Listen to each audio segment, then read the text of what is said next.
Eu passei 3 anos da minha vida sendo manipulado. 3 anos acreditando que eu era o problema. 3 anos me desculpando por coisas que eu não fiz, me sentindo culpado por reações que eram completamente justificadas, me questionando se eu estava enlouquecendo. E o pior de tudo, eu achava que estava em um relacionamento saudável. Achava que aquilo era amor. Mas no dia em que eu finalmente entendi o jogo que estava sendo jogado comigo, algo mudou. Eu não saí correndo. Eu não confrontei. Eu fiz algo que ninguém espera de uma vítima de manipulação. Eu virei o jogo. E ele nunca percebeu. Deixa eu te contar como tudo começou. Conheci o Rafael em uma festa de amigos em comum. Ele era exatamente o tipo de pessoa que chama a atenção quando entra em um lugar. Não pela aparência, mas pela presença. Ele tinha essa capacidade de fazer todo mundo ao redor se sentir especial. Quando ele conversava com você, era como se naquele momento você fosse a pessoa mais importante do mundo. Ele te olhava nos olhos, lembrava de detalhes que você tinha mencionado semanas atrás, fazia perguntas profundas sobre sua vida. Eu me senti visto de uma forma que nunca tinha me sentido antes. Nas primeiras semanas, foi mágico. Ele me ligava todos os dias. Mandava mensagens de bom dia e boa noite. Me apresentou para os amigos dele como se eu fosse a descoberta mais importante da vida dele. Ele dizia que nunca tinha conhecido alguém que o entendesse tão bem, que eu era diferente de todas as pessoas que ele tinha conhecido. Que ele finalmente tinha encontrado alguém real em um mundo cheio de falsidade. E eu acreditei. Acreditei em cada palavra. O primeiro sinal apareceu no segundo mês. A gente tinha combinado de ir no cinema, mas um amigo meu me ligou dizendo que estava passando por um momento difícil e precisava conversar. Eu avisei o Rafael, expliquei a situação, disse que a gente podia remarcar. Ele disse que tudo bem, que ele entendia. Mas quando a gente se viu no dia seguinte, ele estava diferente, distante. Quando eu perguntei o que tinha acontecido, ele disse que nada, que estava tudo bem. Mas o clima estava pesado. Depois de eu insistir várias vezes, ele finalmente soltou. Estava magoado porque eu tinha escolhido meu amigo em vez dele, que ele tinha planejado aquela noite especialmente para a gente, que ele se sentiu rejeitado. Eu me senti terrível. Eu me desculpei. Expliquei que não era questão de escolha, que meu amigo realmente precisava de mim. Mas ele continuou com aquela cara de cachorro abandonado. Então eu prometi que ia compensar, que na próxima vez eu não desmarcaria nada, que ele era minha prioridade. E naquele momento, eu realmente acreditava que eu tinha feito algo errado. Que eu tinha machucado alguém que só queria passar tempo comigo. Esse padrão começou a se repetir. Toda vez que eu fazia planos com outras pessoas, ele ficava estranho. Não brigava abertamente. Isso seria fácil de identificar. Ele só ficava triste, decepcionado, magoado. E eu sempre acabava me sentindo culpado. Aos poucos, eu comecei a recusar convites. Comecei a me afastar dos meus amigos, porque era mais fácil do que lidar com aquele clima pesado depois. Ele nunca disse diretamente para eu não sair com meus amigos. Ele nunca proibiu nada. Ele só criava um peso emocional tão grande toda vez que eu tentava ter uma vida fora dele, que eventualmente eu parei de tentar. E o pior é que eu achava que estava fazendo isso por escolha. Achava que estava priorizando o meu relacionamento, que estava sendo um bom namorado. Depois veio a fase de me fazer questionar minha própria memória. A gente tinha uma discussão e no dia seguinte ele jurava que eu tinha dito coisas que eu não disse, que eu tinha concordado com coisas que eu nunca concordei. E quando eu contestava, ele olhava para mim com aquela cara de preocupação e dizia: "Você realmente não se lembra? Isso me preocupa. Você tem andado muito estressado ultimamente. Talvez você devesse descansar mais." E eu comecei a duvidar de mim mesmo. Comecei a achar que realmente tinha alguma coisa errada com a minha memória, com a minha cabeça. Comecei a anotar conversas importantes porque eu tinha medo de estar ficando louco. E quando eu mostrava minhas anotações para ele, ele ficava ofendido. Dizia que era absurdo eu precisar anotar conversas, porque não confiava nele. Que isso mostrava que eu tinha problemas sérios de confiança. E lá ia eu de novo, me desculpando, me sentindo errado por tentar me proteger. A virada aconteceu de um jeito que eu nunca esperei. Eu estava no mercado e esbarrei em uma ex-namorada dele. A gente nunca tinha se encontrado antes, mas ela me reconheceu de fotos que ele postava. Ela veio falar comigo, perguntou como eu estava. E tinha algo no jeito que ela perguntou, uma preocupação genuína que me fez ficar. A gente foi tomar um café. Ela começou a me contar sobre o relacionamento dela com o Rafael. E era a minha história, palavra por palavra. As mesmas frases, as mesmas táticas, o mesmo padrão de fazer ela se sentir especial no começo e depois lentamente isolar ela de todo mundo. De fazer ela se questionar. De nunca brigar abertamente, mas sempre criar aquele clima pesado. De fazer ela se sentir culpada por coisas completamente normais. Ela me contou que tinha levado 2 anos para perceber o que estava acontecendo. Que ela tinha ido parar em terapia porque achava que estava enlouquecendo. E foi a terapeuta que identificou o padrão de manipulação. Que deu nome para aquilo. Gaslighting. Manipulação emocional. Abuso psicológico. Palavras que eu nunca tinha associado ao meu relacionamento, porque eu achava que abuso tinha que ser gritaria, agressão física, coisas óbvias. Não aquilo sutil, aquele veneno que ia entrando gota por gota, até você não saber mais quem você era. Quando eu cheguei em casa naquele dia, eu olhei para o Rafael de um jeito diferente. Ele estava no sofá, mexendo no celular, completamente confortável, completamente no controle. E pela primeira vez, eu vi. Eu realmente vi o que ele estava fazendo. Como ele tinha construído meticulosamente uma realidade onde eu era sempre o culpado. Sempre o que precisava melhorar. Sempre o que tinha que compensar. A raiva que eu senti foi diferente de tudo que eu já tinha sentido. Não era aquela raiva explosiva que te faz querer gritar. Era uma raiva fria. Calculada. Porque eu percebi que se eu confrontasse, se eu simplesmente terminasse e fosse embora, ele ia continuar fazendo isso. Com a próxima pessoa. E com a próxima. Ele ia continuar se safando porque ele era bom nisso.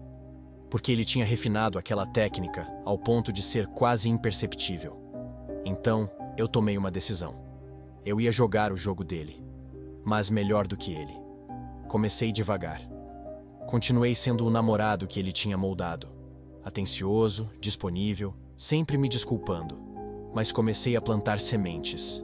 Quando ele tentava distorcer alguma conversa, eu concordava, mas gravava. Quando ele dizia que eu tinha dito algo que eu não disse, eu deixava passar, mas documentava. Eu estava construindo um arquivo. Não para usar contra ele em um tribunal ou expor ele publicamente, mas para mim. Para ter certeza de que eu não estava inventando. Para ter provas concretas de que eu não era louco. E então comecei a testar. Comecei a fazer pequenas coisas para ver como ele reagiria. Marcava um almoço com um amigo e contava para ele. Observava a mudança sutil no rosto dele. O jeito como ele ficava quieto. Como ele começava a criar aquele clima. Mas dessa vez, em vez de cancelar, em vez de me desculpar, eu ia. E quando voltava, agia como se nada tivesse acontecido. Como se eu não percebesse o clima pesado. Ele ficava confuso. Ele tentava iniciar a conversa sobre como ele estava magoado, mas eu cortava com uma alegria exagerada sobre como o dia tinha sido bom. Sobre como eu estava feliz. E ele não sabia como reagir. Porque a tática dele dependia de mim me sentindo culpado. E eu tinha parado de entrar nesse jogo. Comecei a usar as técnicas dele contra ele. Quando ele distorcia uma conversa, eu fazia cara de preocupado e dizia: "Amor, você anda muito estressado. Você tem certeza que foi isso que a gente conversou? Talvez você devesse descansar mais." E eu via a frustração nos olhos dele, porque era exatamente o que ele fazia comigo. Mas agora eu estava fazendo de volta. E ele não podia reclamar sem admitir que reconhecia a tática. A coisa mais fascinante foi ver como ele começou a perder o controle. Ele tentava criar situações para me fazer sentir culpado, mas eu simplesmente não mordia a isca. Ele ficava cada vez mais óbvio nas tentativas, mais desesperado. E quanto mais desesperado ele ficava, mais calmo eu ficava. Porque eu finalmente tinha entendido. O poder dele sobre mim só existia enquanto eu acreditasse na realidade que ele criava. E eu tinha parado de acreditar. Teve um dia que ele cruzou uma linha que eu estava esperando que ele cruzasse. A gente ia viajar para a praia no fim de semana. Eu tinha tirado folga do trabalho, tinha feito planos. Na quinta-feira à noite, ele chegou em casa e disse casualmente que tinha marcado um churrasco com os amigos dele no sábado.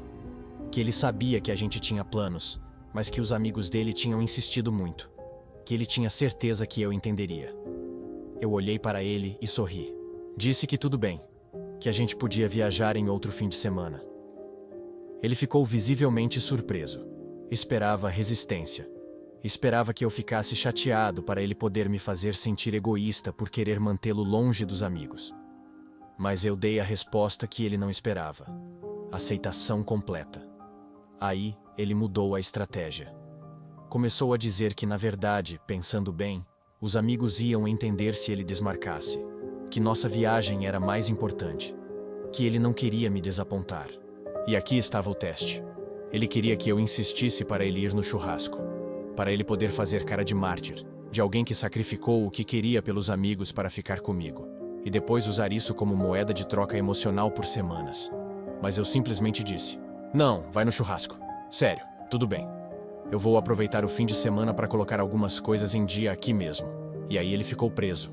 Porque se ele fosse no churrasco, ele perdia a oportunidade de me fazer sentir culpado.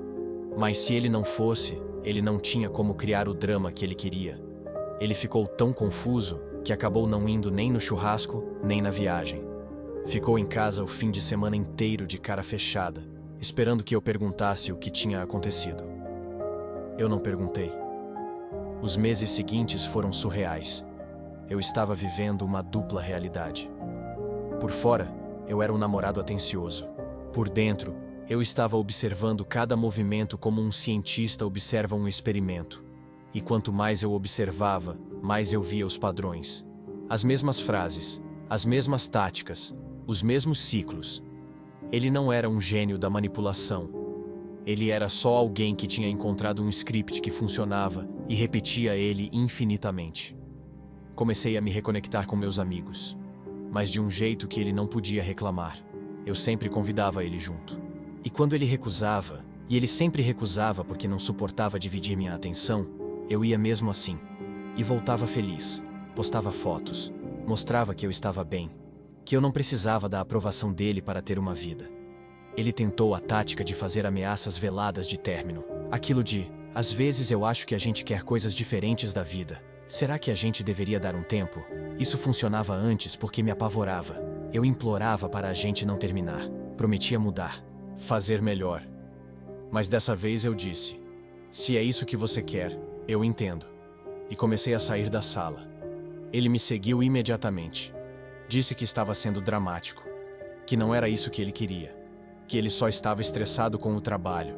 Eu tinha chamado o bluff dele, e ele tinha recuado. A partir daí, eu comecei a entender algo fundamental. Ele precisava mais de mim do que eu dele.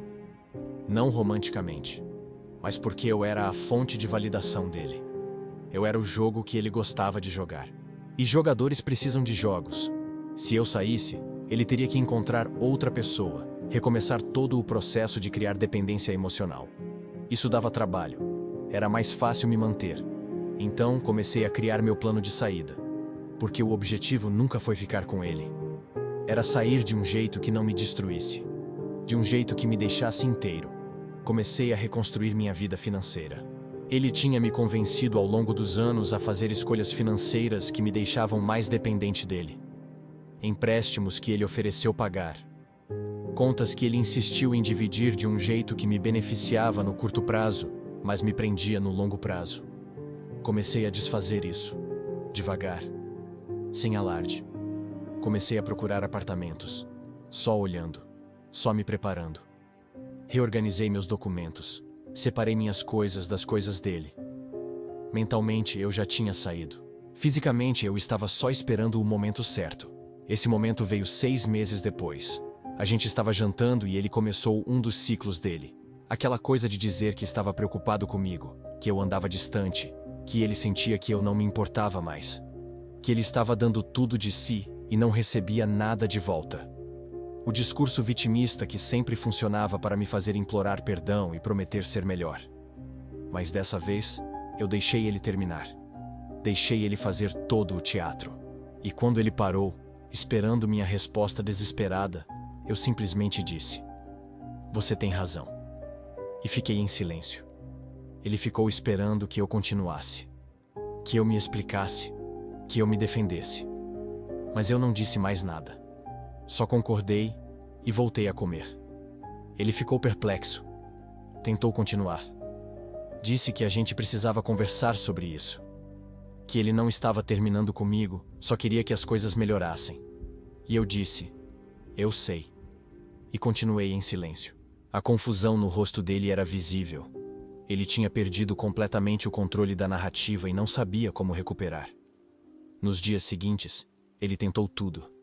Tentou ser extra carinhoso. Tentou criar situações para me fazer sentir culpado. Tentou ser distante para ver se eu perseguia. Nada funcionava porque eu tinha me desconectado emocionalmente. Eu estava ali fisicamente, mas mentalmente eu já tinha ido embora. E ele sentia isso. E isso o deixava desesperado. 2 semanas depois, eu assinei o contrato do meu apartamento novo. Esperei um dia que ele estava trabalhando. Aluguei um caminhão. Chamei meus amigos, aqueles mesmos amigos que ele tinha me afastado e que me receberam de volta sem julgamento. E eu me mudei. Deixei uma carta. Não uma carta longa explicando tudo. Só uma frase. Eu finalmente entendi o jogo. Obrigado por me ensinar a jogar. Ele me ligou 17 vezes naquele dia. Mandou 43 mensagens. Todas seguindo o mesmo padrão que eu tinha aprendido a reconhecer. Primeiro confusão, depois raiva, depois vitimização, depois promessas de mudança, depois ameaças veladas e, finalmente, acusações. Cada mensagem era um exemplo perfeito das táticas que ele usava. Era quase poético como ele não conseguia sair do script, mesmo quando o script tinha parado de funcionar. Eu não respondi nenhuma. Bloqueei ele em tudo. E pela primeira vez em 3 anos, eu dormi a noite inteira. Sem ansiedade, sem medo, sem me questionar. Porque eu tinha feito algo que vítimas de manipulação raramente conseguem fazer. Eu tinha saído no meu tempo. Do meu jeito. Sem ser expulso. Sem ser quebrado. Eu tinha virado o jogo e tinha saído vitorioso. Não porque eu tinha destruído ele, mas porque eu tinha me reconstruído. Uns meses depois, eu soube por amigos em comum que ele estava em outro relacionamento. E eu senti pena da pessoa, porque eu sabia exatamente o que ela estava passando. Sabia que no começo ela estava se sentindo a pessoa mais especial do mundo, que ela achava que tinha encontrado alguém incrível, e que eventualmente ela ia começar a se questionar, a se sentir culpada, a se sentir louca. Eu pensei em entrar em contato, em avisar, mas não fiz, porque não era minha responsabilidade salvar todo mundo, e porque eu aprendi algo importante. Você não pode acordar alguém que está fingindo dormir. Ela teria que fazer a própria jornada. Teria que ter o próprio momento de clareza. E tomara que quando esse momento chegasse, ela tivesse a força que eu tive. O Rafael nunca percebeu que eu tinha enganado ele. Ele nunca entendeu que nos últimos 6 meses do relacionamento, eu estava jogando o jogo dele melhor do que ele. Ele provavelmente conta para os amigos que eu fui mais um que não aguentou, que tinha problemas, que era instável, e está tudo bem. Porque a opinião dele sobre mim não define mais quem eu sou. Hoje, 2 anos depois, eu estou em um relacionamento saudável. E a diferença é gritante. Não tem jogos, não tem manipulação. Não tem esse peso constante de sentir que você está sempre devendo alguma coisa. É leve, é honesto. É o que relacionamento sempre deveria ter sido. E às vezes eu penso, valeu a pena ter passado por aquilo? E a resposta é não. Não valeu. Foram 3 anos da minha vida que eu nunca vou recuperar. 3 anos me sentindo inadequado. 3 anos questionando minha sanidade. Não tem lição que valha isso. Mas já que eu passei, já que eu não posso voltar atrás, pelo menos eu saí do jeito certo. Eu saí inteiro. Eu saí sabendo quem eu sou. E sabendo reconhecer manipulação a quilômetros de distância. Se você está assistindo isso e alguma coisa ressoou, se você reconheceu padrões, se você começou a questionar seu próprio relacionamento, presta atenção, confia no seu instinto. Você não está louco, você não está exagerando. E você não precisa esperar até estar completamente quebrado para sair. Você pode sair agora, no seu tempo, do seu jeito. Você pode virar o jogo, e você pode ganhar. Não contra a pessoa, mas por você mesmo.